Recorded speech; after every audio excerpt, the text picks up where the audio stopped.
দলের পরিচয় কেউ চাঁদা দেয় অথবা নিতে পারে এই সুযোগ এই সরকারের আমলে নেই। পরিবহন সেক্টরকে থামিয়ে এলাকা ভিত্তিক এইভাবে কালেকশনটা আমরা বন্ধ করে সড়ক চাঁদাবাজির 20টি পয়েন্ট আছে বাংলাদেশে এবং খুব অদ্ভুত, আমি আসলে এবার অবাকই হলাম শুনে যে যারা চাঁদাবাজি করছেন তারা ঈদকে কেন্দ্র করে একটি শব্দ ব্যবহার করেন, সেটা হচ্ছে জমজমাট। মানে তাদের চাঁদাবাজিটা ঈদকে কেন্দ্র করে বেশ জমজমাট ভাবে হচ্ছে।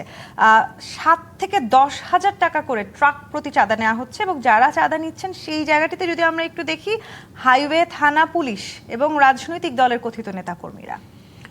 দেখেন, চাঁদাবাজি অপরাধ, কোনো সন্দেহ নেই, নিবৃত্ত করার দায়িত্ব রয়েছে আইন শৃঙ্খলা রক্ষাকারী বাহিনীর। তো আমার বিশ্বাস তারা এটা যথাযথভাবে দায়িত্ব পালন করছেন বা করবেন, এটা হলো আমাদের কথা। কিন্তু এই বিচ্ছিন্নভাবে অসাধু উপায়ে যদি কেউ এই ধরনের করে, আমাদের মন্ত্রণালয়ের মিটিংয়ে এবং আইন শৃঙ্খলা রক্ষাকারী বাহিনীর সর্বোচ্চ পর্যায়ে তারা উপস্থিত থেকে তাদেরকে নির্দেশ দেওয়া হয়েছে এবং তারা এটা করার অঙ্গীকারও করেছেন। বিচ্যুতি হয়তো হচ্ছে, কিন্তু সার্বিকভাবে যদি আপনি দেখেন তো আমার কাছে মনে হয়েছে এখনো পর্যন্ত যতটুকু রিপোর্ট আমি জানতে পারছি বা সারাক্ষণিক মনিটরিং করে যেটা বুঝতে পারছি, বিচ্ছিন্ন কিছু হতে পারে। আপনারা শাস্তিমূলক ব্যবস্থাও নিয়েছেন? ব্যবস্থা নিচ্ছি এবং এমনও বলা হয়েছে যে একটা ট্রাক অথবা ধরেন একটা ট্রলার, সে কোন হাটে যেতে চায় সে সামনে একটা ব্যানার রাখবে এবং হাইওয়ে পুলিশ এবং স্থানীয় পুলিশ, কোস্টগার্ড, নৌ পুলিশ তাকে সেই হাটে পৌঁছে দেওয়ার জন্য যা যা ব্যবস্থা নেওয়ার দরকার তা সেটা করবে। এখন যেটা হয়, ওভারলোডেড একটা গাড়ি ধরেন আসছে, একটা ট্রাক অনেকগুলি পশু নিয়ে, তার একটা দুর্বলতা আছে, সে ওভারলোডেডভাবে নিয়ে আসছে, পুলিশ তাকে থামাচ্ছে, সে যাওয়ার জন্য আবার ধরেন পুলিশকে ম্যানেজ করছে, পুলিশ আবার ম্যানেজ করছে, মনে করছে যে কুরবানির পশু এতগুলি আটকিয়ে রেখে বেশি সময়, এটা আবার আরেক সমালোচনা হবে, কিছু পেয়েছি অথবা যাও ওকে যেতে দাও। এই দুর্বলতার সুযোগগুলো আমাদের কিন্তু প্রত্যেকটা জায়গার থেকে সুযোগ নেওয়ার একটা প্রবণতা জাতি হিসেবে আমাদের আছে। এখানে সহযোগিতার চেয়ে দেখবেন যে প্রতিবন্ধকতা তৈরি করে একটা মানসিকতা আমাদের অ্যাজ এ নেশন হিসেবে আছে। এখন এই সংকট থেকে উত্তরণের চেষ্টা করতে হবে। আপনি একটা জায়গা বলছিলেন যে ত্রুটিপূর্ণ যান, আমি এই অ্যাক্সিডেন্টের ক্ষেত্রে যেটা দেখেছি, ত্রুটিপূর্ণ যান আর হচ্ছে ড্রাইভারের অদক্ষতা, অযোগ্যতাও অন্যতম কারণ। 8 ঘন্টা আমাদের কিন্তু আপনার বিআরটিএতে যে সড়ক আইন এবং বিধি আছে তাতে 8 ঘন্টা, 5 ঘন্টা চালিয়ে আধা ঘন্টা রেস্ট, তারপর আরও 3 ঘন্টা, 8 ঘন্টার বেশি কিন্তু আমাদের কোনো ড্রাইভারের গাড়ি চালানো উচিত না।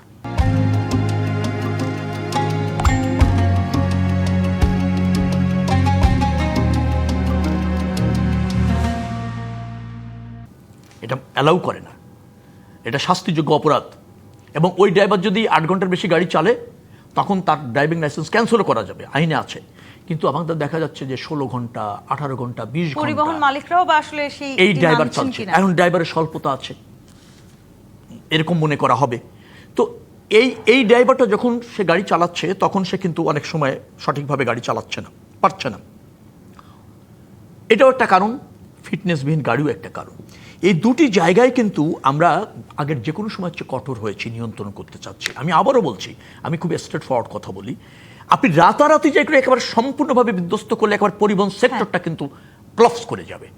আমরা 60,000 ড্রাইভারকে এবার একটু আগের চাইতে বাড়ছে বলে কি মনে করেন কিনা, সেরকম অনেক অভিযোগ আসছে। এমনকি যারা আসলে ট্রাক চালাচ্ছেন কিংবা পশুবাহী ট্রাক নিয়ে যারা আসছেন তাদের অনেকে আমরা অভিযোগ করতে শুনেছি যে একই জায়গায় পুলিশও চাঁদাবাজি করছে, পুলিশ দিচ্ছে 500 টাকা, আবার দলীয় নেতা কর্মীর নামে সেখানে একই জায়গায় 300 টাকা করে কোনো সুযোগ নেই।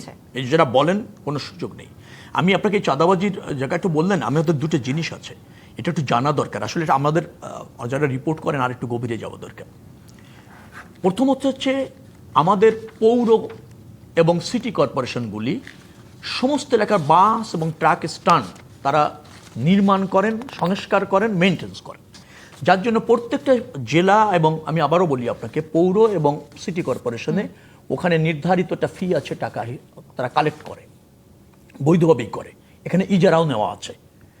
তো এরা যেটা করে, গাড়ি ঢুকলেই সেখান থেকে একটা ফি তারা চার্জ করে, একটা রিসিট দিয়ে। এটা ব্যাপকভাবে চলে যায় এবং এটা পৌরতে অল্প জমা দেয় বা সিটি কর্পোরেশনে অল্প জমা দেয়, কালেক্ট করে বেশি, ওখানে পুলিশ এবং অন্যান্য কিছু দুর্বৃত্তরা ভাগ করে নেয়, ভাগাভাগি করে নেয়। সবচেয়ে পুলিশ সেটা বেশি পায়, আমি যতটুকু জেনেছি 35% মতো রিপোর্টে আসছে। আমরা মন্ত্রণালয়ের মিটিং করে সিদ্ধান্ত নিয়েছি সর্বসম্মতিতে যে এই স্থানীয় সরকার মন্ত্রণালয়ে এইভাবে যে আপনার বাস স্ট্যান্ডগুলি, ট্রাক স্ট্যান্ডগুলি মেইনটেন্সের জন্য যে চার্জ করে, তারা ওই প্রত্যেকটা জেলাভিত্তিক বা এলাকা ভিত্তিক করতে পারবে না। এটা হয়তো স্ট্যান্ড ভিত্তিক করবে একবারে। একটা গাড়ি যদি ধরেন গাবতলী থেকে ছেড়ে বগুড়া যায়, এর মাঝখানে কোনো জায়গা থেকে কোনো চার্জ নেওয়া যাবে না, হয় গাবতলী অথবা বগুড়ায় সে ওই স্ট্যান্ডের যে চার্জ তার জন্য নির্ধারণ করা আছে সেটা পে করবে, মাঝখানে নেওয়া যাবে না। দলীয় পরিচয় আসলে যে চাঁদাবাজিগুলোর অভিযোগ দলীয় পাওয়া যাচ্ছে, পরিচয় হওয়ার কোনো সেটার- সুযোগ নেই। দলের পরিচয় কেউ চাঁদা দেয় অথবা নিতে পারে, এই সুযোগ এই সরকারের আমলে নেই। তবে আমি যেটা বলছি যে পৌর চার্জ যেটা বা সিটি কর্পোরেশন যে চার্জ নেয়, সেখানে কোনো কোনো সময় দুর্বৃত্ত আধিপত্য যারা আছে তাদের প্রভাব থাকে। তারা একটা অংশ কর্পোরেশনকে জমা দিচ্ছে, যে অংশটা কালেকশন করছে তারা অনেকে ভাগ করে নিচ্ছে। এর বাইরে আমরা নিয়ে আসছি, মনে রাখবেন, আমি বলে যাই আপনাকে যে সব মন্ত্রণালয় একমত হয়েছি আমরা যে এই চার্জটা হয় বিআরটি এর ফিটনেস নেওয়ার সময় একবারই স্থানীয় সরকার মন্ত্রণালয় নিবে, সেক্ষেত্রে হয়তো তার মানে আসলে একবারই সড়কপথে স্থানীয় চাঁদাবাজির সরকার মন্ত্রণালয় সংখ্যাটা নিবে কমবে। গাড়ি 1 বছরের জন্য। সে একটা চার্জ নিবে, ধরেন 10 টাকা বা 5 টাকা বা যাই হোক, সেটা নির্ধারণ করা হবে, স্থানীয় সরকার মন্ত্রণালয়ে চলে যাবে। কিন্তু পরিবহন সেক্টরকে থামিয়ে এলাকা ভিত্তিক এইভাবে কালেকশনটা আমরা বন্ধ করে দিচ্ছি। সড়কপথের এই ভোগান্তিটা অনেকটা কমানো গেলেও